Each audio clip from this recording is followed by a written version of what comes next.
Welcome to the Breakthrough and Conquered podcast, the show where we'll break free of old patterns and generation curses that have held us back for far too long. I'm your host, Claudia Garcia, and in this space, you will gain the tools and the resources to help you create a life-changing transformation. Together, we'll learn to think, act, and become the top 1%, how to conquer limited beliefs, boost productivity, but mainly to know exactly what it takes for you to live out your dream life.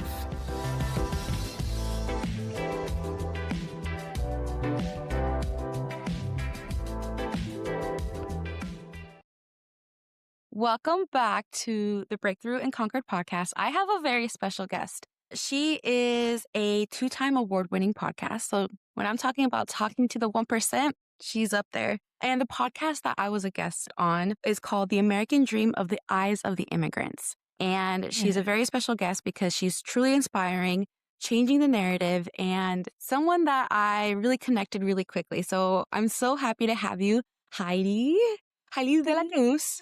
Thank you so much for having me. It's such an honor to be on your podcast. And I don't ever take it lightly when people invite me on their space to talk about what I do. And yeah, just thank you. And also just thank you for being a guest on mine and sharing your story. It's incredible. Thank you.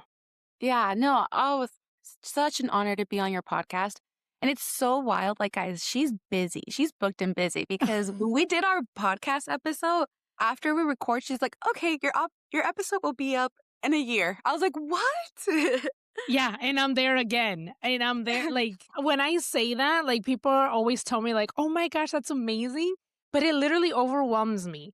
Because then I'm like, I have so many people that, like, are pitching to be on the show and, like, want to share. And I'm just like, okay, I can get you on, but this is where I'm at. So I'm already literally recording for 2027, and it is about to be March. So I'm just like, oh my God, this is crazy to think about. Yeah. Well, congratulations. You deserve every bit of it. And yeah, so I would love for you to come on my podcast to just kind of like talk about how did it even start? Like, what was your intention of starting the podcast, or like, what was your background beforehand that made you want to start this amazing podcast? Yeah, for sure. So like you said, Heidy De La Cruz. And yeah, I started the American Dream in the Eyes of Immigrants podcast April of 2022. However, I was a longtime listener of different podcasts for years before I even started my own. And one thing that I realized is the podcasts that I like listening to were always like interview based, storytelling based. So it was just like interviewing different people about their journey. How did they get to that point of their life, right? Like, what was the journey that took them there? And so, yeah, those were the podcasts that I like listening to. And I remember in 2019, just getting that really big urge of like, okay, I want to start a podcast. Like, I want to share people's stories. I want to talk about my faith. I want to talk about their faith, like different things like that. And I couldn't start in 2019 because honestly, I was looking for a co-host. Like, I was like, I feel like there's a lot that goes on into podcasting and I don't want to do it myself. So I wanted, a co-host and that we could do it together. But I couldn't ever find anybody. And then I was doing my master's. So I was in school still.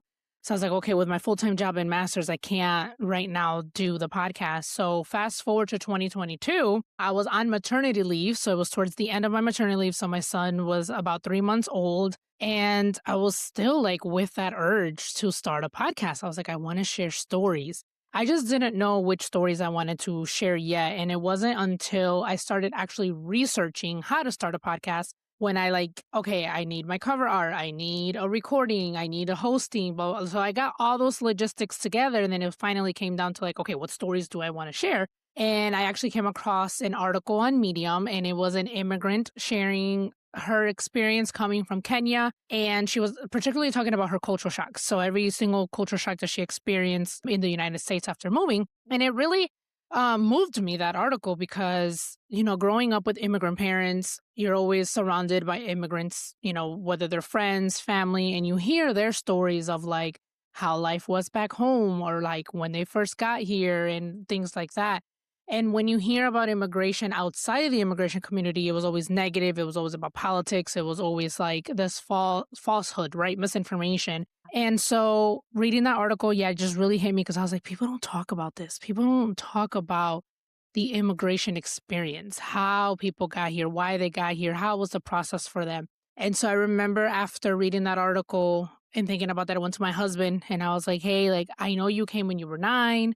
I know why you guys came, but can you tell me that experience for you as a 9-year-old? I was like, do you remember how you felt when you first got here? And he told me yes, very vividly, that he remembers. And so as he's telling me his story about like moving from the Dominican Republic to literally the concrete jungle of New York, Wow. I mean, I'm like, yes, that's where it really sparked. I was like, I want to share immigrant stories. And I was like, I don't want to get into the politics of things. That's messy enough. There's already enough noise with that. I just want to stick to the stories and humanize, these stories and really put things into perspective by storytelling. And so that's why the mission of the podcast says to change the narrative of immigration to a more compassionate and empathetic approach, like a Jesus approach, because my faith runs everything that I do. And that is the long story of how I got my podcast started. That is so powerful because it is true. It's like, I love what you're doing because you are humanizing a lot of like the stories of people. And what people don't really get to realize is we're all the same. Like, you know what I mean? Same feelings, same struggles. It's just Yep. different stories that Yeah. go with it. The fact that you came from immigrant parents, like, what is that background? Like, what was that experience like Yeah. for you once you moved? Because you moved here when you were little, right? No, I was born here. Oh, you So were I born here? was Okay. born, yeah, I was born in New York. But my dad said that shortly after I was born, they moved from New York to Grand Rapids, Michigan, because there was more job opportunities. And it's funny because every time I ask him, because he's been bugging me to like do his episode like for the longest time. And so like I'll do like practice questions for him, but Yeah. he gives me different answers. And I'm like, puppy, you know, like you Yeah. gotta stay consistent. So I remember he had mentioned that there was a bodega. He used to work at a bodega in New York and it got robbed. And so he had like this traumatic experience where they like put him in a freezer and stuff like that. So he's like, okay, I got to get out of New York. And then last time I asked him, he was like, oh no, we were just looking for job opportunities. I'm like, okay, bro, like which one is it? So job opportunities, both things, right? So back in the 90s, there was a lot of factory jobs in Grand Rapids, and he said he wanted to go visit, and he really liked it. It was like a small town feel. Grand Rapids does not have the hustle and bustle flow that New York does. It's a lot more quieter, so he liked that, right? He felt like it was a better place to raise a family. And so I was raised in Grand Rapids, literally, just raised, grew up there, went to the same school district from 3rd grade till I graduated. And then in 2014 was when I moved to Florida. After a few months after my daughter was born, her and I moved to Florida because my parents moved to Florida the year after I graduated high school. But growing up in Grand Rapids with immigrant parents, I mean, there's a lot more Dominicans now, but back then there really wasn't like a big Dominican community. And I just remember like you're American at school or trying to be American at school. And then it's like Dominican at home. So, you speak Spanish, you watch the telenovelas, and things like that. So, and you eat your arroz, well, you got say frijoles, but we say habichuelas, Oh, yeah. and chicken, right? So, like we eat that, like the mangú, like plátanos, and like trying to find supermarkets that like would have our food, right, so that we could cook it and things like that. Listening to Spanish music, So yeah, growing up, it was just like we held on a lot to like our tradition and our culture, but then also like having to explain to my friends like why we do certain things or why we don't do certain things or why I'm not allowed to do certain things and things like that was always that navigating the two cultures, right? Like this is the norm here, but it's not the norm in the Dominican Republic. So it was a lot of that. And then also a lot of translating for my parents. So like my dad is a mechanic. And so he used to take me all the time to like the junkyards to help him and to like AutoZone and stuff like that. And I remember always asking him like, why do you take me when you know English? I'm like, I know you understand English, so why do I need to go? And then one day he finally was like, it's not that I can't understand them, is that a lot of people don't try to understand me or like they pretend that they don't understand him because of his accent. So just to avoid that awkwardness and, low-key racism, he would just take me to translate for him. And so, yeah, it was like a big thing growing up, or that was a big part of my growing up is just translating a lot. Yeah. No, and I think that's coming from first gen as well. Like that is definitely something I just remembered translating, and it's still kind of like an issue Yeah. nowadays. Like I'll tell my mom, like, "Mom, they know Spanish. Like, just ask for somebody to like ask you." She's like, "No, like it's just different." And I'm like, "No, Yeah. you have to like. It's their job to figure you out sometimes when she's like, Yeah. doing day to day base things, but." It's still that translation is still, I feel like, a very limited belief that our parents hold throughout their lives at times. And so when you started this podcast and you like have all these stories and you can relate to a lot of them, what is like something that you found that is like also like a common truth through all of the stories that you've done? Oh my goodness. Yeah. So immigrants themselves, I realized that regardless of which country they come from. So that's the thing with my podcast. I don't interview just a particular country. Like I don't just interview Latin America or, Hispanic countries. It's literally from all over the world. So one thing that I've noticed with immigrants themselves, like they are the ones who immigrated to the United States, is that they all go through the cultural shock experience. They all go through the homesickness. They all go through adapting and navigating a new system in a new country, which is why I asked those questions. And then, so like that's the common thread for them. It's just like they navigate the emotional part of moving is the same regardless. And then one common answer when I ask them about the American dream with immigrants themselves is the opportunities. That word comes up a lot. The opportunities that this country provides for immigrants, regardless of which country they come from. And then when I interview children of immigrants, the common theme, like you said, the whole translating, the whole just having to be that voice for your parents and like navigate adult conversations or be in adult spaces like sooner than what we anticipated. That's common for us. And it's also like living in that in between. Like we have our traditional culture and customs from our parents' homeland, but then we also have the tradition and customs here in the United States because, we are Americans. And so it's like navigating that in between is very, very common for us, children of immigrants, and just trying to embrace both, like not be more than Dominican than American. It's just like just trying to navigate both cultures as best as we can. That's a really, really big common thing for children of immigrants.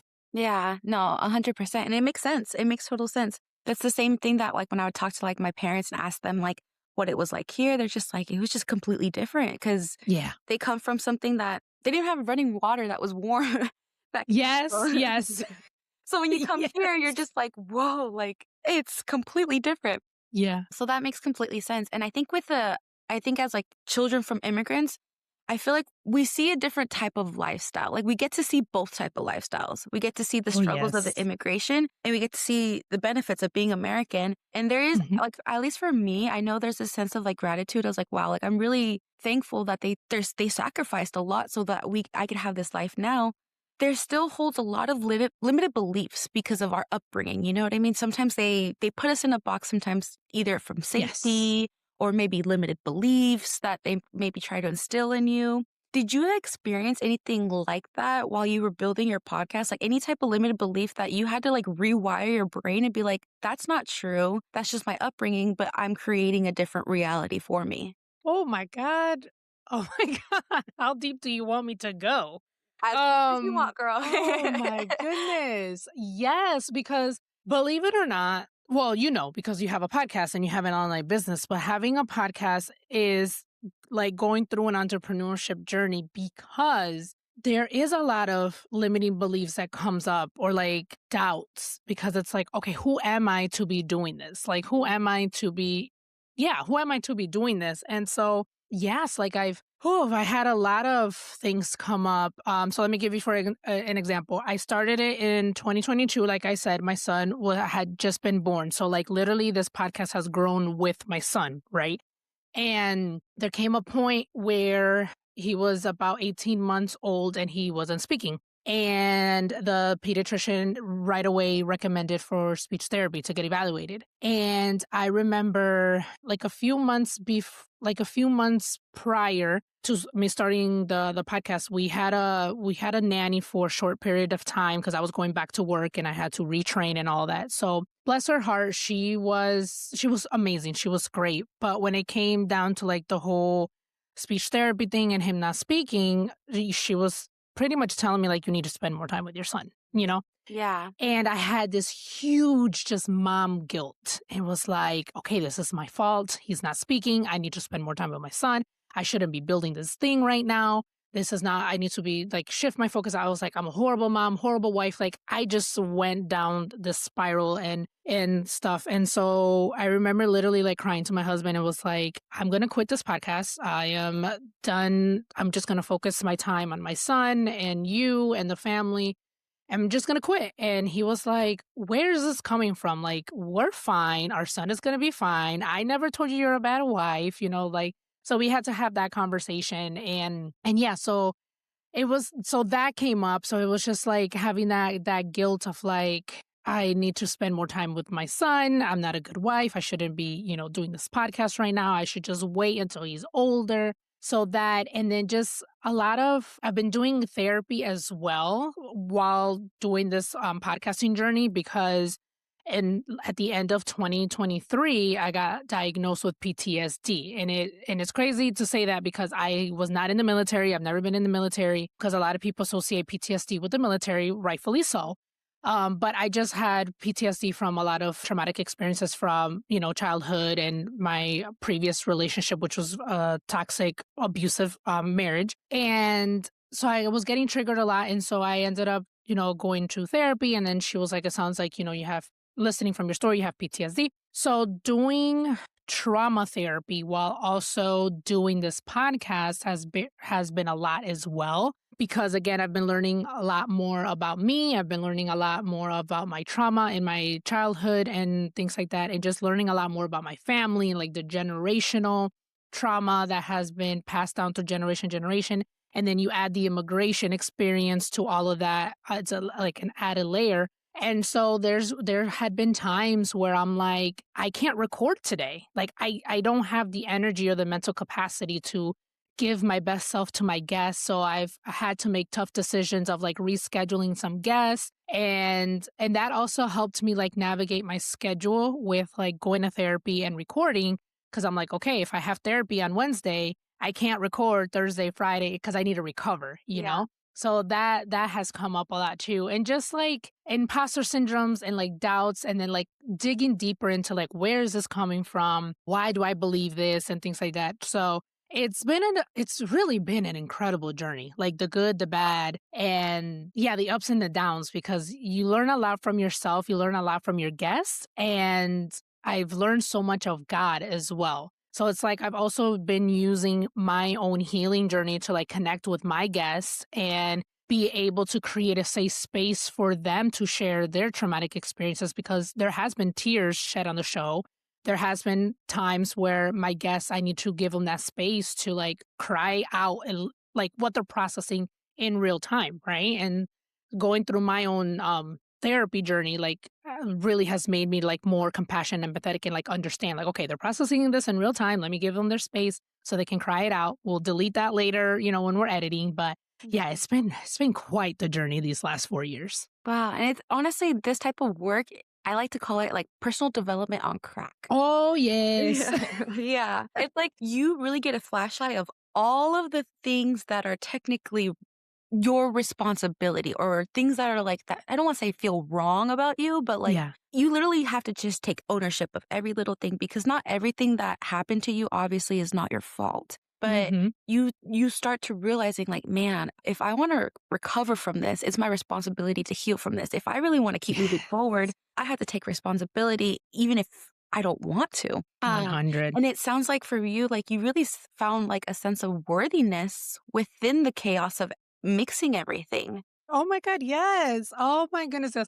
I know for sure that it was God who called me to do this particular podcast, just because, again, I just seen his hand work behind the scenes of this podcast. There's just things that has happened that I'm like, that's the only explanation for that is God. And yeah, it has been definitely a huge personal development project, I want to say, like you said, on crack, because yes, there's just been so much that has just come up. But then again, it's also just been so helpful to like be able to connect with my audience in that way too. So it's just like I've grown with the podcast, and the podcast has helped me grow as well.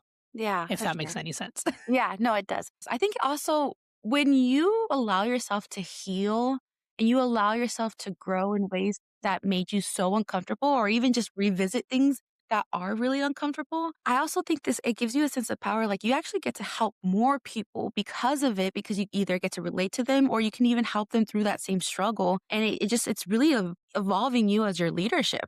Oh, thank you. Yeah. I mean, yeah, I can definitely connect with my guests on a deeper level. And I love how they say that, like, they feel safe with me. Like, they have, like, I guess, like my energy, like they feel safe with opening up. And I've had guests that tell me, like, I didn't think I was going to share as much as I did, but I felt really comfortable and you asked really good questions. And I'm just like, I love that God created me that way to be able to provide that safe space for them to share this, this immigration experience because they tell me all the time that it's a lot of times it's their first time talking about their immigration experience because they tell me like either people don't ask or there's not that many podcasts out there that focus is on just the immigration experience. Like yes, you can touch it like on when you're talking about your entrepreneurship, but like that it's just focused solely on their immigration experience. Like there's not that much, so it's a lot of them it's their first time sharing that part of their story, which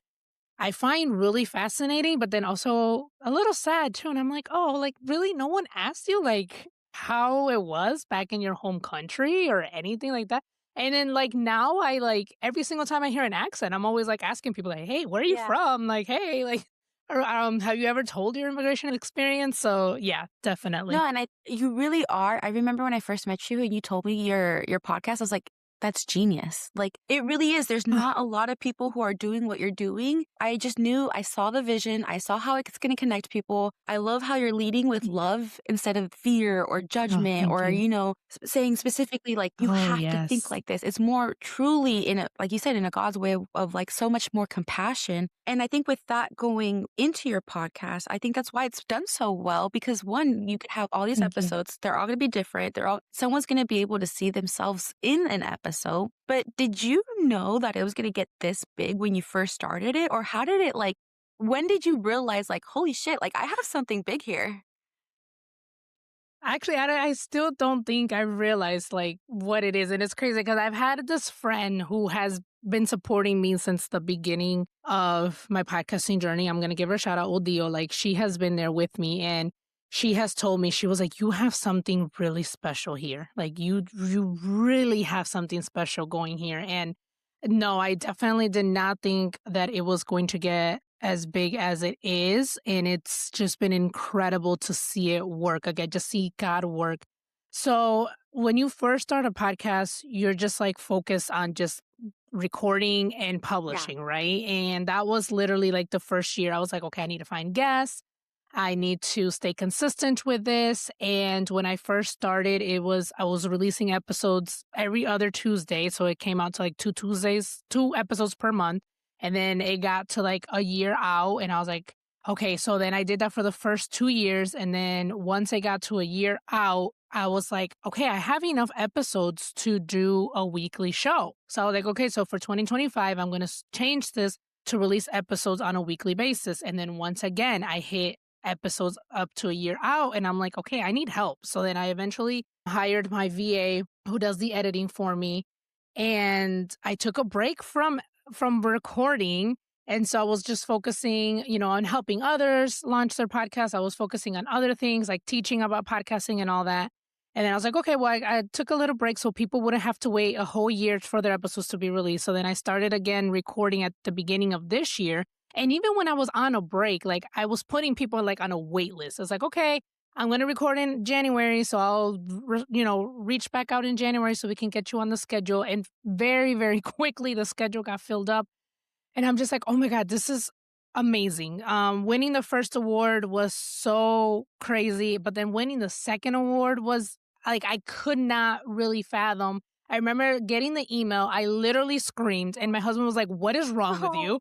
And then I was like, I just won another award. And then he was like, what? I was like, I know. Like, and then I just kept repeating to myself, like, I am a 2-time award winning podcast host. And I just kept repeating that. And I was like, I like, I still, I like could not like, I don't know. I just could not like, I don't even know. I don't know. It was just so surreal, but it's just been great to like also get messages from listeners, immigrants themselves, that are listeners and they just tell me that like you said, like they relate to the stories, they feel less alone, and that they're so glad that people are talking, like sharing their stories. So like they feel seen and validated and that they know that they're not alone. And that to me is just like so incredible and so worth it. And that's literally what keeps me going, especially like when I get the feedback when the guests themselves hear their episodes and they say like how much they loved it and how much fun they had, and I'm just like, "Oh, yay, thank you so much." Like this is why I do this, because oh my god, it fulfills me so much, but it just brings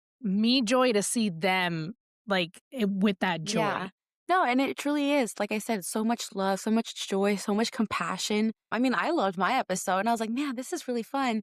And it also gave me a glimpse. I'm like, damn, this girl's professional. Oh, I was like, oh, go thank off, you. queen. Then I was like, man, this is amazing. I love connecting with people like that. And what is something you would recommend for someone who wants to do this path of work? Like, Yes. is there something that you want people to know before, or is it like a common denominator that Yes. you're like, is it just do it, or is it something more than that? No, I definitely think for those who want to start a podcast, I do have a lot of resources, and I have a whole episode. I have a second podcast as a solo podcast talking about podcasting. And I really go into details of like everything that it takes to start a podcast, because I don't know if you know, but the numbers of, or like the percentage of podcasters that start a podcast and don't make it past the 10th episode is like in the 90 percentile. Mhm. And so like a lot of people start podcasts, but not a lot of people continue with their podcast, because there is a lot of work, behind the scenes work, that it takes to do the podcast. And so I just tell people to like really research and really just know what your why is. Why do you want to start a podcast? Because there is no going viral on podcasts. There isn't like, you don't blow up. Like your podcast doesn't blow up just because you have a show. It's literally a slow grind every single day. And so I really like to help people like center why. What do you want to start a podcast? What is it that you want to share and things like that? Because it is a lot of behind the scenes work. It's a lot of fun, but you just got to really know your why. So definitely, yeah, but I'm definitely say go for it, because it's a lot of behind the scenes work, but it's so worth it to Yeah. me. Because I have a lot of fun. I love connecting with the people that I'm connecting with. My podcast has brought so many opportunities to me that I had no idea that would even happen. And, like people come to me now either with podcasting questions or like with immigration questions, right? And although I'm not an immigration attorney, and I do not give legal advice, I do understand the process, and I do understand a lot of the misinformation that is being spread about immigration. So a lot of people like come to me and it's like, hey, can you clear this up for me or whatever? And then obviously if I don't have the answer, I would, hey, here's an immigration attorney, that I've interviewed or whatever the case may be that they can, talk to. But it's actually been kind of crazy to be seen as an immigration expert. Because I remember I'm involved in this nonprofit organization. It's a Christian group about with politics, and I was meeting the head of the chapter, and I was telling him about my podcast and everything, and so he was asking me a few immigration questions, and I was like, well, I don't know too much, so let me just tell you from what I know. And then after I was finished talking, he was like, Heidi, you have to stop downplaying how much you know about immigration. Because he was like, from the average person, you are an Yeah. expert, because the average person does not know as much. And I was like, "Oh, okay, okay." So really like just owning my experience or my knowledge, that like I do make sure that I'm getting my information from credible sources. I do make sure that I'm not spreading misinformation. And I do make sure that, I'm getting like to the root cause of things, because we already know everything that's going on right now. And I don't want to ever spread, more false information. I definitely want to be a source of truth to the people in my community. And I'm very careful with how I present these stories and how I'm seen, right, in this space, because I don't want to be seen as somebody who's like, divisive or anything like that. It's like, no, I want to lead in love. I want to lead in the truth. And Yeah. Yeah. No, and it's so true. There is a lot that goes into a podcast. And I saw that statistic before. I actually had a really good friend of mine tell me that. She goes, because in my intro, you'll definitely hear it. It's like, I'm like, my goal with this is to be the top 1%. And top 1%, it could be financial, it could be mindset, it can be anything that you set your mind to. But really, Mm, in reality, my top 1% just means that you're willing to do what most people aren't willing to do. yeah. And so when she told me that stat, she's like, to be a top 1% in podcasting, you actually, I think it's like 21 episodes. So when she Yeah. broke it down like that, it's like, okay, 90% of people fall out at like before even I think it's like the 10th episode. But to be part of the 1% that actually continues doing and eventually does build that habit is only 21. And so when she broke it down like that, I was like, oh, yeah, this is easy. I could do that. Like sometimes we just have to Yep. find the attainable goal to see, like, man, this is a possible for me and I can continue doing it and spreading awareness. And I love these podcasts. I feel like when you talk to people, it's more connection than a 5-second reel, you know? It's more connection than a phone call Yes. or like, and even I catch myself, like, I rather listen to as I get older, I'd rather listen to a podcast than Hmm. music at times because I want to learn about something. I Hmm. want to hear somebody's opinion or even just like, it's a sense of connection in humanity that I feel like we lack at times. Oh my God, yes. I probably what really makes us podcasters stand out. It's like we do like that connection with others. We are curious to learn from others. And yeah, I think it's just that, especially when you do an interview based podcast or you listen to interview based podcasts, it's that curiosity or that eagerness to learn from others, from like their lived experience, you know? Yeah, for sure. So when someone's listening to this podcast, Heidi, what is the one thing that you want them to take away from? Like that it's either if they want to start a podcast or maybe they're a mother or like maybe even it's a piece of advice that you would love to give your old self. What would that be? Oh my goodness. So if you want to start a podcast, yeah, definitely go for it. You mentioned, there isn't that many people who continue on. So yeah, if you make it past the 21st episode, you are already way ahead of the game. And the more you go, the less of a competition it really is, right? Because a lot of people fall out. But podcasting really is, if you're passionate about something, about a topic, and you are looking to connect with other people and learn from other people and have that curiosity, then yes, podcasting is for you.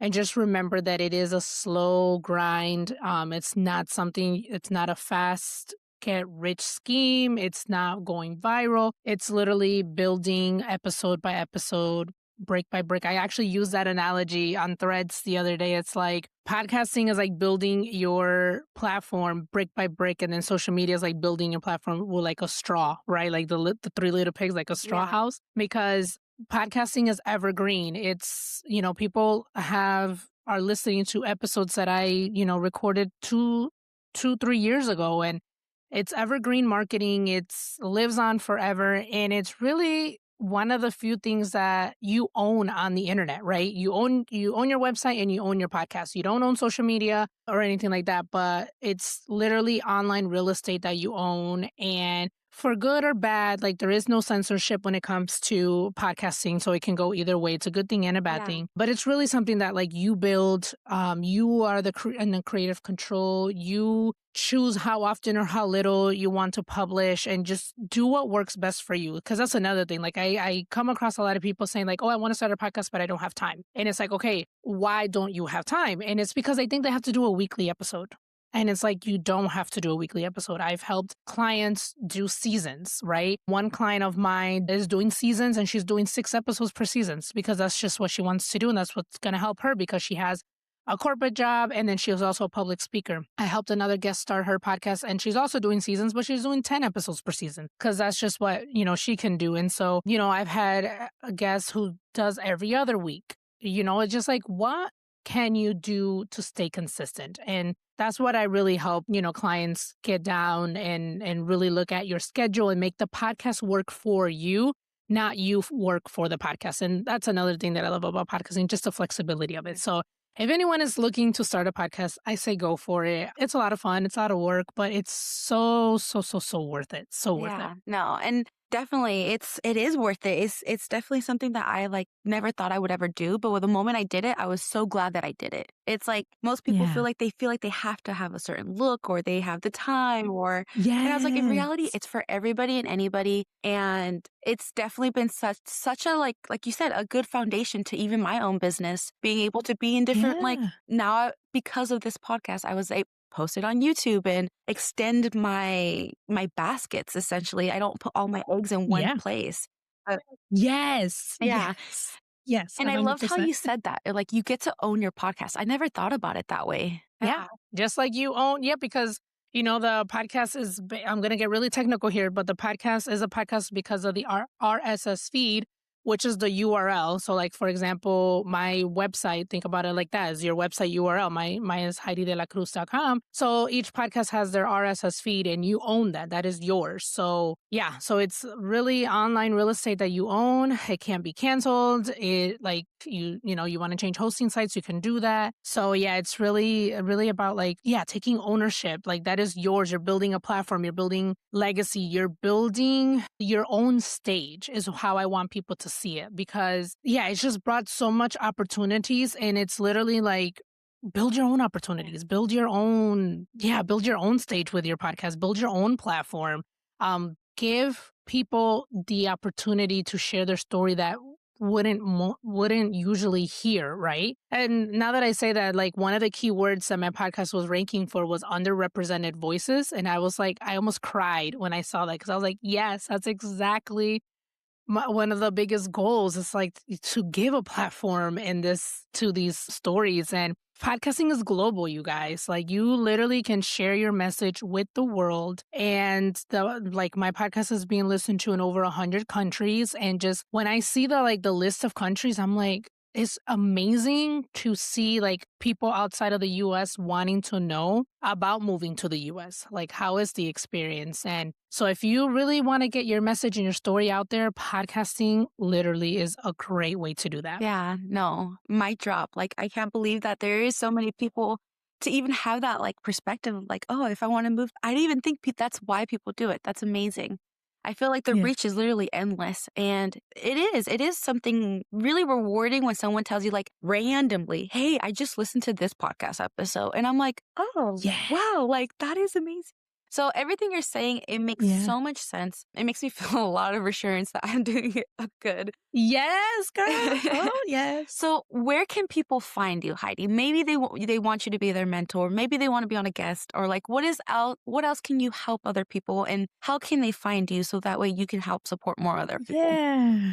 So I hang out on Instagram and Threads, so it's the same handle. It is Heidy De La Cruz 13, HEIDY. And yeah, so Instagram and Threads, and then you can check out my website, HeidyDeLaCruz.com. I have all the information there if you would like to start a podcast. I have different services. I do one-on-one, so walk you through what I call the voice method, which is how I help people start their podcast in 6 weeks or less. There's an online course. If you don't want to do the one-on-one, you can do it on your own pace. And then there's the workbook, which is a PDF file, which is literally the roadmap to start a podcast. And yeah, if you want to listen to The American Dream in the Eyes of Immigrants, you can find it everywhere. Apple, you can find it on Spotify. You can watch it on YouTube if you would like. And yeah, just please send me any messages or questions or email about podcasting or anything like that. I am always willing to help and answer any questions, or I can send you an episode that I may have done over that question. Cause I've realized that with my solo podcast that like I get like a lot of the same questions over and over. It's like, hey, I have an episode for that. So here you go. So yeah, so reach out, follow, and I would love to help, anyone who's looking to start their podcast and get their show going. Like I love going through that process with my clients where like I listen to their idea and then just see it come to life at the end. And then afterwards, like just seeing how much fun they're having with their like it's just incredible. So if you are thinking of starting your podcast, I would love to help you. Yes. Oh my gosh. So inspiring. And if you found this episode inspiring or sparked something in with you, please leave a review and let me know what exactly Heidi said that like really resonated with you. Leave that in the comments below. So thank you so much, Heidi. I had so fun with you. I have a pleasure and it's such an honor to have you here. And keep going, girl. Like, just know that I'm supporting you. I see your Aw. stuff. Like, on TikTok, I always see your stuff, and I'm like so proud of you. I think it's so inspiring of like Aw. a woman that is Latina, a mother, and like still finding time to do this and be able to help other people. Like, you literally make it look easy. Oh my gosh, no, it's all thanks to my husband, to be completely honest. Like, shout out to my husband. I was literally on a podcast, like an entrepreneurship podcast recently, and she had asked me, she's like, "How do you do all the things?" And I was like, "Honestly, my husband." And so we just went off and just started talking about how supportive our husbands are. And yeah, he's a very behind the scenes husband, but just please know I'm not doing this alone. I am 100% doing this with his support and his help because when I'm doing my thing, he's with the kids. Yeah. And yeah, so I'm definitely not doing this alone. It looks easy, but honestly, there's my husband. He's my rock. So We love a great king, a supportive king. And you guys are building your empire. And I think it's the same thing with my husband and I. Like, he does so much. And it's true. yeah. You need that good support system. And it's beautiful that you have someone like that that just supports you every decision of the way, and love that. All right. And then Thank so you. stay tuned for the next episode, and I will talk to you guys soon. Stay unstoppable.